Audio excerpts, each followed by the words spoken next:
चलिए अब हम लोग करते हैं नेक्स्ट एक्सरसाइज। इससे पहले हम लोग ने एक्सरसाइज 1.1 की थी, तो आज हम लोग करेंगे एनसीईआरटी मैथ्स। ठीक है, एनसीईआरटी एनसीईआरटी क्लास 9 की हम लोग कर रहे थे। ठीक है, एनसीईआरटी क्लास 9 हमारे पास था। 9th की हम लोग एनसीईआरटी कर रहे थे। 9th मैथ्स चैप्टर 1 पे हम लोग थे। ठीक है, चैप्टर 1 था हमारा। Chapter one chapter 1 number system. Chapter 1 number system, और नंबर सिस्टम की एक्सरसाइज 1.1 हमने ऑलरेडी कर रखी है। अब हम लोग करने जा रहे हैं 1.2, और 1 बाई 1 एक एक क्वेश्चन को हम लोग जो है डिटेल में देखेंगे कि किस तरीके से हम लोग इस क्वेश्चन को सॉल्व करने वाले हैं। ठीक है, तो एक्सरसाइज का अगर हम लोग फर्स्ट क्वेश्चन की बात करें सबसे पहले, तो फर्स्ट क्वेश्चन में आपका क्या दिया गया है? फर्स्ट क्वेश्चन में आपका दिया गया है, state whether the following statements are true और false, justify your answer. First question में अगर हम लोग देखें तो हमें ट्रू और फॉल्स देखना है और अपने आंसर्स को जस्टिफाई भी करना है, कौन सा ट्रू है कौन सा फॉल्स है और किसमें क्या कंडीशन लग रही है और क्यों नहीं लग रही है। ठीक है, तो फर्स्ट पार्ट अगर हम लोग इसकी फर्स्ट पार्ट की बात करें तो फर्स्ट पार्ट हमारे पास दिया गया है, every rational number is a real number.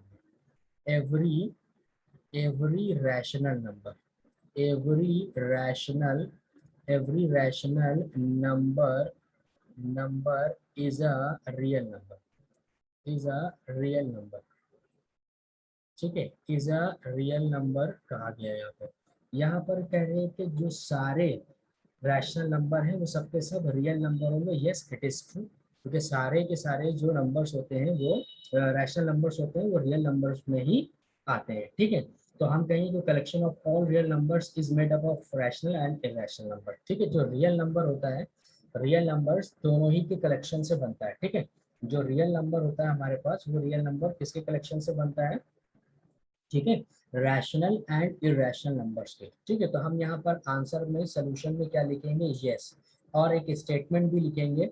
Statement में क्या लिखेंगे? हम अपना आंसर जस्टिफाई कर रहे हैं तो लिखेंगे since collection of real numbers is made up of rational and irrational numbers. ठीक है, collection of real numbers, the collection of the collection the collection of the collection of real numbers, the collection of real numbers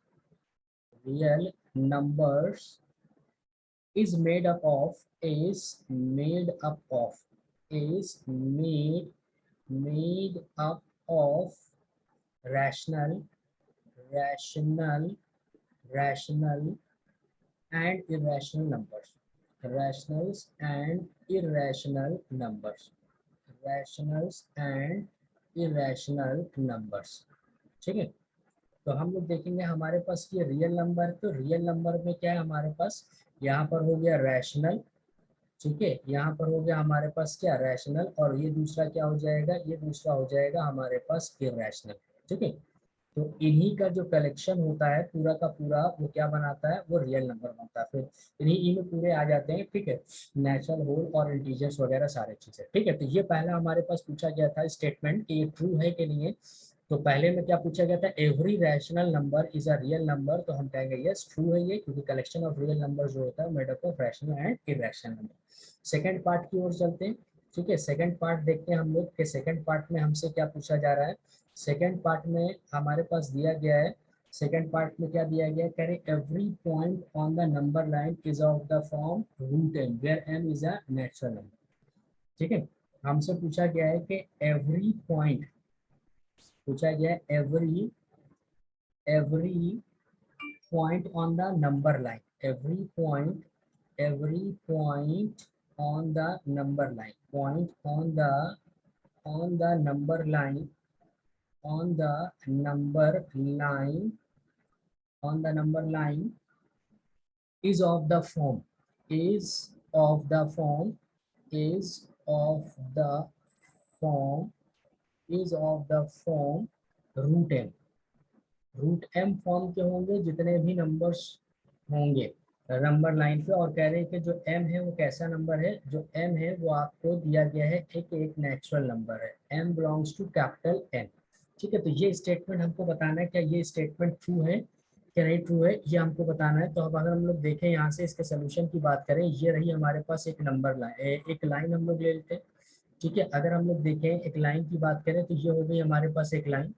ठीक है, इस line की अगर हम लोग बात करेंगे तो इस लाइन में अब हम अगर देखें तो हम लोग को क्या दिखाई देगा कि ये हमारे पास जो मिड है, ये हमारे पास 0 हम लोग ले लेते हैं। इधर हमारे नेगेटिव नंबर स्टार्ट होंगे, -1 स्टार्ट होगा। इधर हमारा क्या होगा, इधर होगा हमारे पास -2, फिर ये -3, इसी तरीके से नंबर्स क्या होंगे, चलते जाएंगे। इधर होगा फिर -4, यहाँ पे क्या हो जाएगा, यहाँ पे हो जाएगा 1, फिर ये हम लोग ले लेते हैं 2, और ये हम लोग ले लेते हैं 3, और ये हम लोग ले लेते हैं 4। ठीक है, तो अब हमसे पूछा गया था कि जो नंबर लाइन पे जितने भी नंबर्स होते हैं, क्या उनको सबको रूट एम की फॉर्म में लिख सकते हैं। ठीक है, every point on the number line is of the form root m, क्या वो रूट एम फॉर्म का होता है, नहीं होता है। क्यों क्यों, अगर हम रूट में देखें जो पॉजिटिव वाले हैं तो उनको तो कहीं ना कहीं हम लोग लिख सकते हैं, लेकिन जो ये निगेटिव नंबर्स जो दिए गए, जो हमारे पास ये निगेटिव नंबर्स दिए गए, इनको हम रूट में नहीं लिख सकते। ठीक है, क्योंकि ये रूट में नेगेटिव नंबर अगर आ गया तो वो तो कॉम्प्लेक्स नंबर बन जाएगा। ठीक है, जो रूट में अगर नेगेटिव नंबर आ गया तो वो तो कॉम्प्लेक्स नंबर बन जाएगा। तो इसलिए नेगेटिव नंबर्स जो है उनको हम रूट में नहीं लिख सकते। तो इसका सेकंड का जो हमारे पास जस्टिफिकेशन होगा, सेकंड का जस्टिफिकेशन हमारे पास क्या होगा, हम कहेंगे ये फॉल्स है। सबसे पहले तो क्या है, ये है हमारे पास फॉल्स। ठीक है, ये फॉल्स है।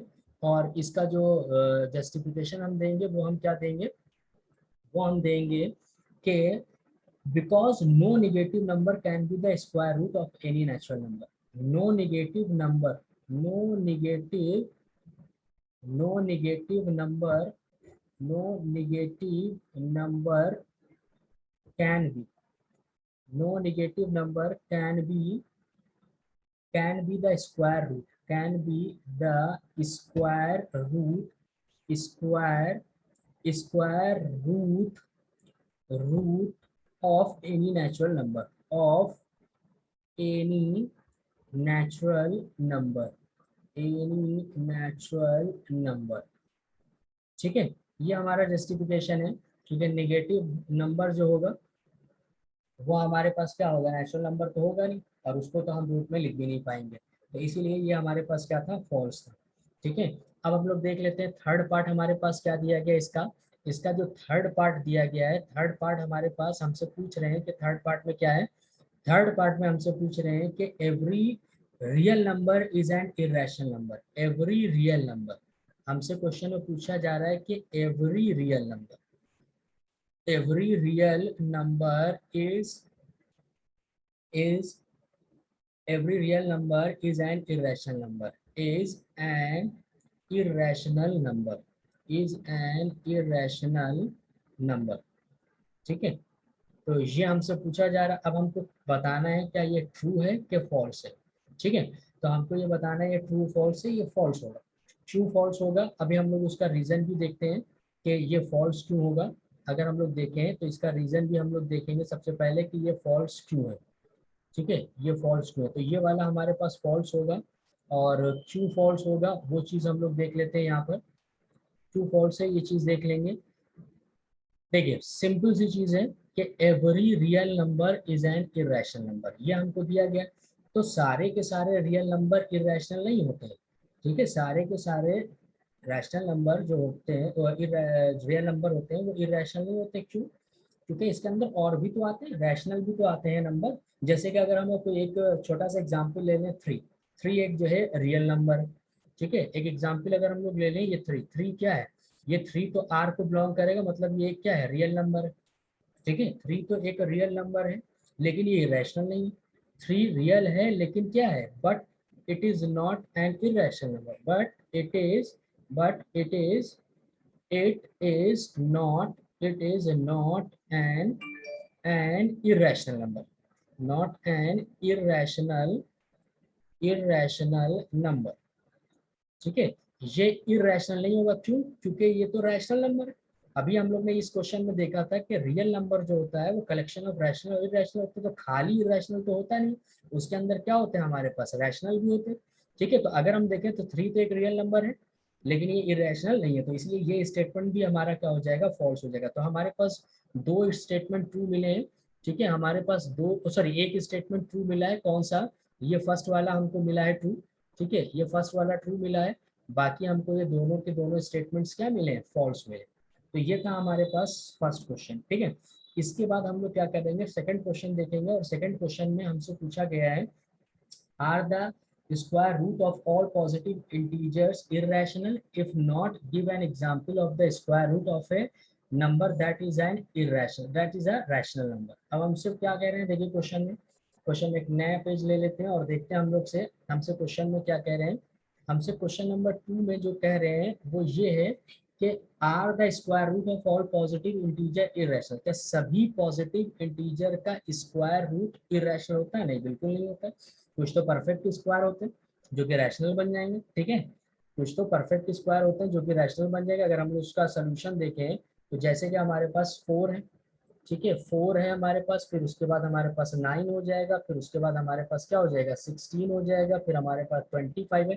तो ये इस तरीके के जो नंबर है हमारे पास, अगर हम इनका स्क्वायर रूट ले लें, ठीक है, स्क्वायर रूट का मतलब अगर अंडर रूट 4 ले लें तो हम देखेंगे अंडर रूट 4 को हम सॉल्व करेंगे, ये हो जाएगा 2 इंटू 2, तो हमारे पास क्या निकल के बाहर आएगा, 2 निकल के आएगा, और ये 2 कैसा नंबर हो जाएगा, ये तो रैशनल हो जाएगा। ठीक है, ये कैसा नंबर हो जाएगा, ये हो जाएगा आपका रैशनल नंबर हो जाएगा।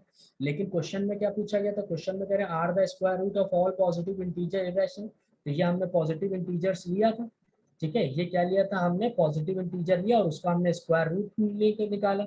जब हमने स्क्वायर रूट निकाला तो हमने देखा कि वो 2 आ गया, वो तो रैशनल आ गया। तो इसीलिए हम कह सकते हैं कि सारे पॉजिटिव इंटीजर इरेशनल नहीं होते हैं, सारे पॉजिटिव इंटीजर इरेशनल नहीं होते। तो यहाँ पर हम लिख भी देंगे, ठीक है, all positive integers, all positive integers, all positive, all positive, all positive integers, positive integers are not, are not irrational, are not irrational. ठीक है, जो इरेशनल होंगे इसका मतलब वो रूट में प्राइम नंबर्स होंगे, वही खाली क्या होंगे, इरेशनल होंगे। ठीक है, बात समझ में आ गई। तो all positive integers are not irrational number, तो ये हमारा जो है इस क्वेश्चन का जस्टिफिकेशन था जो कि हम लोग ने किया है। ठीक है, इसके बाद हम लोग देखते हैं थर्ड क्वेश्चन, देखते हैं हमारे पास थर्ड क्वेश्चन क्या है। ठीक है, अब हमसे थर्ड क्वेश्चन में क्या पूछ रहे हैं, थर्ड क्वेश्चन में हमसे पूछ रहे हैं कि show how root 5 can be represented on the number line. हमसे कह रहे हैं कि show show how root 5, how root 5 can be represented, can be represented, can be represented, can be represented on the number line, on the number line, कि हम इसको number line पे कैसे रिप्रेजेंट करते हैं। तो बहुत ही सिंपल सा है। ठीक है, हम लोग लाइन लेते हैं और देखते हैं सबसे पहले कैसे हम इसको रिप्रेजेंट करेंगे। तो इसका अगर हम लोग सोल्यूशन देखें, पहले तो इसको मैनुअली इसकी जो है वर्किंग बता दें कि कैसे हम इसकी वर्किंग करते हैं। तो ये रही हमारे पास एक लाइन। ठीक है, तो ये हमारे पास एक लाइन होगी। इस लाइन को अगर हम देखें तो ये हमारे पास क्या हो जाएगा, ये मिड ले लिया हमारे पास, ये तो हमारे पास हो जाएगा 0। ठीक है, ये हमारे पास क्या हो जाएगा, ये हमारे पास हो जाएगा 0। ठीक है, तो ये हमारे पास इसको हम लेंगे, ये तो हमारे पास 0 हो जाएगा, और ये वाला पॉइंट अगर हम लोग ले लें तो ये पॉजिटिव का 1 हो जाएगा, इसको ले लेंगे तो ये 2 हो जाएगा, और फिर ये ले लेंगे तो ये 3 हो जाएगा। ठीक है, बात समझ में आ गई, बात समझ में आ गई।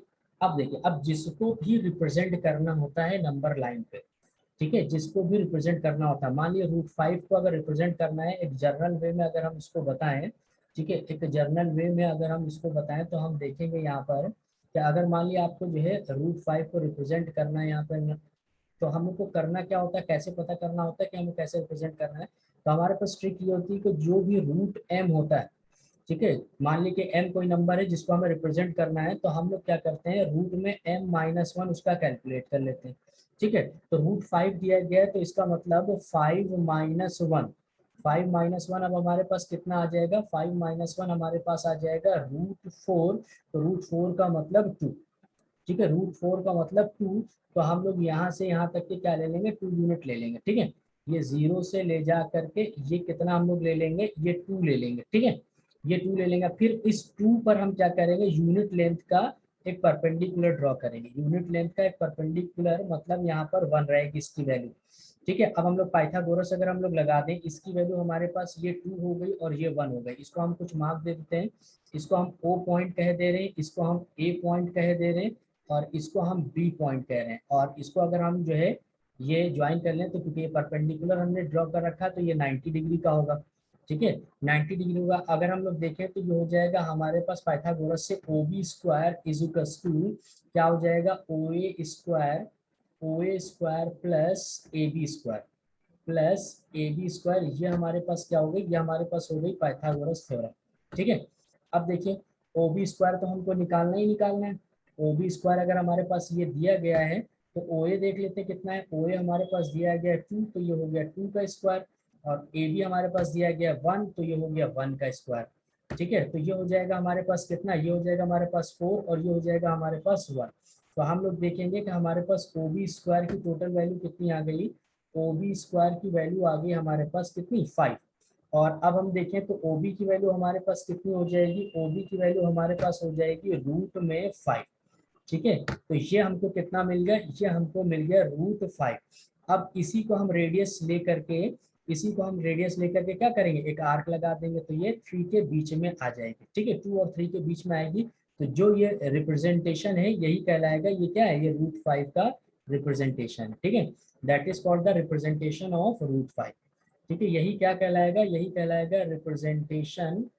ठीक है, रिप्रेजेंटेशन ऑफ √5। यही रिप्रेजेंटेशन क्या कहलाएगा, यही कहलाएगा √5 का, ये क्या है, √5 का रिप्रेजेंटेशन है। ठीक है, तो ये इस तरीके से हम लोगों ने इसको क्या किया है, रिप्रेजेंट किया। बात समझ में आ रही है कि कैसे हम लोगों ने किया है इसको रिप्रेजेंट। ठीक है, ये चीज क्लियर हो गई कि रिप्रेजेंट करने का तरीका क्या है। बिल्कुल सिंपल सा तरीका था इसको रिप्रेजेंट करने का जो कि हम लोगों ने किया है। ठीक है, अब नेक्स्ट एक्सरसाइज हम लोग करेंगे। ठीक है, नेक्स्ट एक्सरसाइज हम लोग करेंगे इसकी 1.3। और इस वीडियो को देखने के बाद इसको लाइक और सब्सक्राइब कर लीजिएगा और शेयर भी कर लीजिएगा, बेल आइकन दबा दीजिएगा।